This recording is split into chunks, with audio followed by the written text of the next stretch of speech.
क्या होगा अगर मैं आपसे कहूं कि इलेक्ट्रिसिटी की कहानी तारों से या ग्लोइंग बल्ब से शुरू नहीं होती? ये शुरू होती है किसी बहुत ही साधारण चीज से, एक टुकड़ा एम्बर और एक जिज्ञासु दिमाग। सदियों तक ये रहस्यमयी ताकत कभी छोटी सी चिंगारी में दिखती, कभी गरजते बरसते तूफानों में, लेकिन कोई इसका राज नहीं समझ पाया। करीब 2600 साल पहले सिर्फ उस एम्बर और एक कपड़े के टुकड़े के साथ इंसान ने पहला सुराग खोज निकाला। ये सफर है उस अदृश्य ताकत का जो हमें अंधकार से उठाकर सीधे तारों तक ले गई।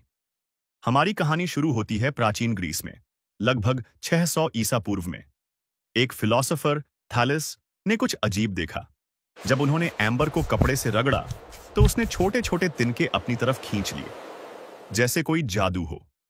यह था स्टैटिक इलेक्ट्रिसिटी का पहला दर्ज किया गया सबूत। वही ताकत जो गुब्बारा बालों से रगड़ने पर बाल खड़े कर देती है। ग्रीक लोग एम्बर को कहते थे इलेक्ट्रॉन, और इसी एक शब्द से निकला इलेक्ट्रिसिटी।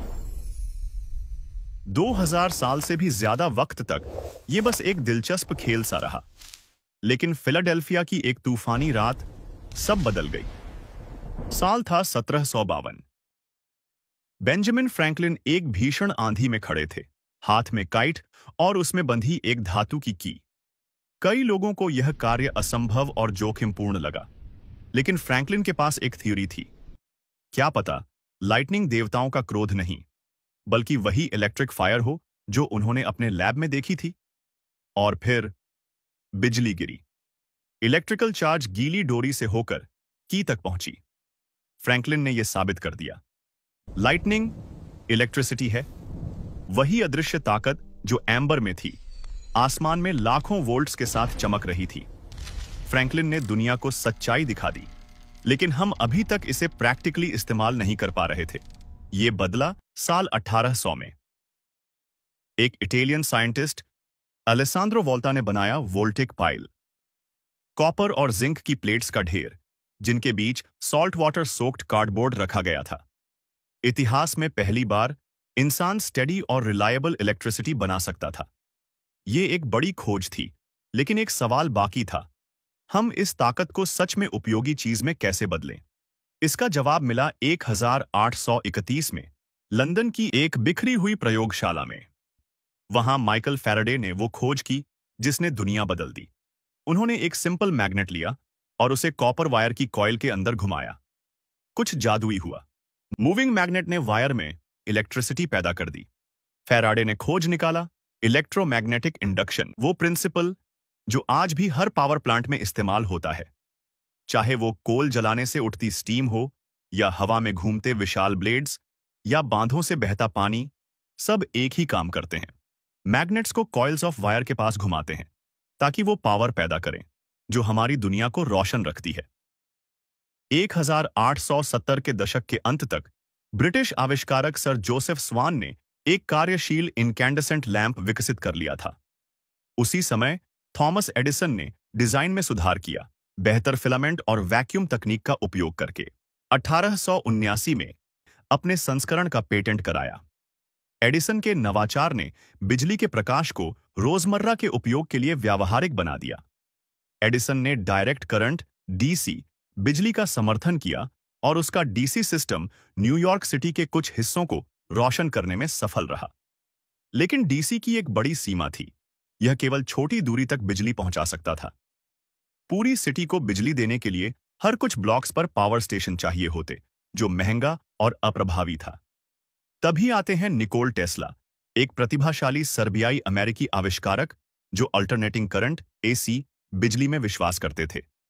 इंडस्ट्रियलिस्ट जॉर्ज वेस्टिंगहाउस के साथ काम करते हुए टेस्ला ने एक सिस्टम विकसित किया जिसमें ऐसी बिजली ट्रांसफार्मर की मदद से सैकड़ों मील तक यात्रा कर सकती थी। उच्च वोल्टेज पर ट्रांसमिशन के लिए और फिर उपयोग के लिए सुरक्षित बनाने के लिए वोल्टेज को कम किया जाता था। इसके बाद जो हुआ उसे करंट का युद्ध, वॉर ऑफ करंट्स, कहा गया। एडिसन ने डीसी का जोरदार बचाव किया, यहां तक कि सार्वजनिक प्रदर्शन करके ऐसी को खतरनाक दिखाने की कोशिश की, लेकिन भौतिकी ने कार्यक्षमता का साथ दिया। अंत में लंबी दूरी के ट्रांसमिशन के लिए एसी अधिक व्यावहारिक साबित हुआ और टेस्ला की दृष्टि हमारी आधुनिक विद्युत ग्रिड की नींव बन गई।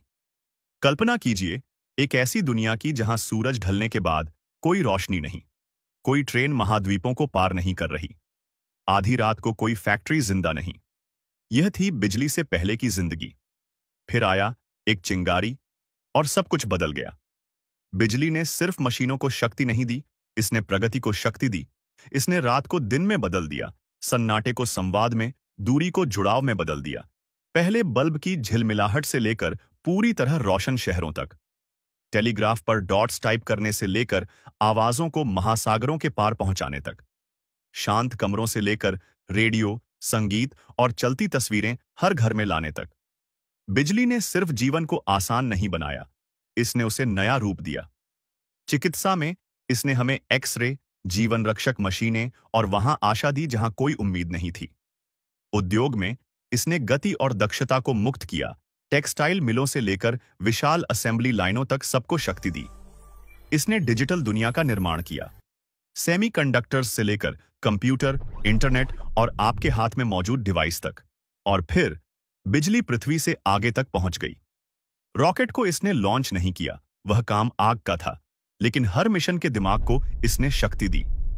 हमारे ग्रह की परिक्रमा करते सैटेलाइट्स, स्पेस स्टेशनों पर जीवन सहायक सिस्टम, मंगल पर घूमते रोवर्स और हमारे सौर मंडल के किनारों तक जांच यंत्रों को धकेलते आयन थ्रस्टर्स। आज आधुनिक जीवन की हर धड़कन इस अदृश्य शक्ति पर चलती है। आपका घर, आपका फोन, आपका शहर, सब बिजली की वजह से जिंदा हैं। यहां तक कि जो कहानी मैं आपको सुना रहा हूं, वह भी इसी की वजह से संभव है। एक अकेले वैज्ञानिक के तांबे के तार को घुमाने से लेकर एक जुड़ी हुई, जगमगाती, जिंदा धरती तक, यह है उस विचार की शक्ति जिसने हमेशा के लिए मानवता को बदल दिया। प्राचीन यूनान में थेल्स द्वारा एम्बर रगड़ने से लेकर टेस्ला के वायरलेस सपनों तक और पूरी दुनिया में फैले ग्रिड तक, इस अदृश्य शक्ति ने हमें एक ऐसी प्रजाति से बदल दिया जो बिजली से डरती थी, एक ऐसी में जिसने इसे नियंत्रित करना सीख लिया। हर बार जब आप लाइट स्विच ऑन करते हैं, आप खुद बिजली को नियंत्रित कर रहे हैं। बिजली की कहानी अभी खत्म नहीं हुई है, यह अब भी लिखी जा रही है और आप इसका हिस्सा हैं। एक दिन हम ऊर्जा के नए रूप खोज सकते हैं, लेकिन इस मौन शक्ति की विरासत को बदलना असंभव होगा।